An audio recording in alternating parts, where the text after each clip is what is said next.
Kathleen Arola-Johnson at Creative Solace Studios. Thanks for subscribing. I have a pretty popular crimp bead tutorial.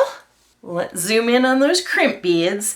Those are the soft little tubes or beads that you squeeze with pliers so beads don't fall off a beading wire or beading project. Check out my link to how to use crimp beads. That'll be in the description of this video.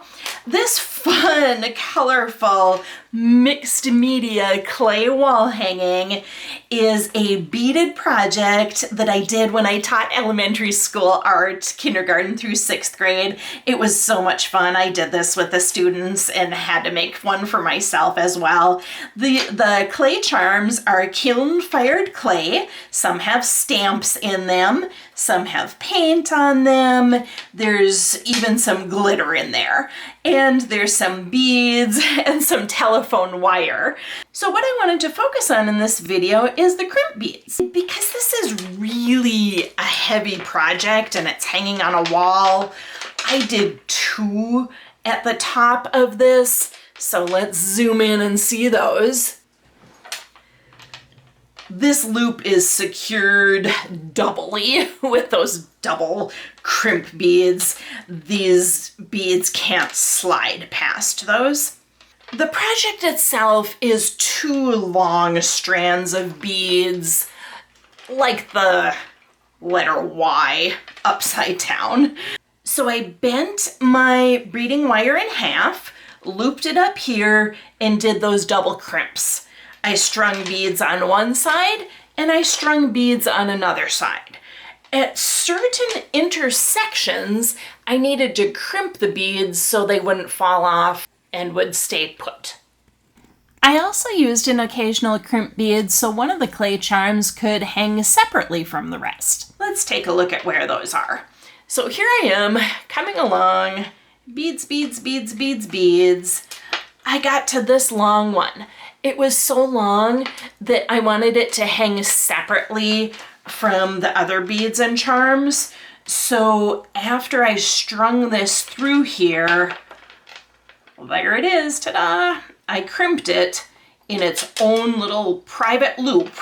And then this beading wire kept going on down here, down, down, down, until I got to another heavy one. This one right here. I think there's actually crayon resist on here, maybe some crayon and then some paint. So this one also is looped through there with the beading wire, and there's our friendly crimp doing its job of securing things in place. There's the K for my initial Kathleen, the A for Arola-Johnson, and the last one, when it came through, I double crimped that one again, just because this project is so heavy. Same thing on the other side. Let's see what's going on here. There's the top again. Here we come to this little one, is all wound up sideways with its own crimp. The crimps really are holding these in place, especially these heavier charms. There's another one right here because it's looped through that charm again. And then coming over here, 2 more crimps on the sides. Oh, there's a third one on this pizza slice looking one. Such fun. Another one right here. Another one where I did 2. Probably didn't have to do it double, but I was being protective of this fun project because these will break if they fall. And then at the end of this one, I went around in a circle through a bead and crimped 2 more. I should mention that the way the charms hang with the crimp beads also depends on the direction of the hole through the charm.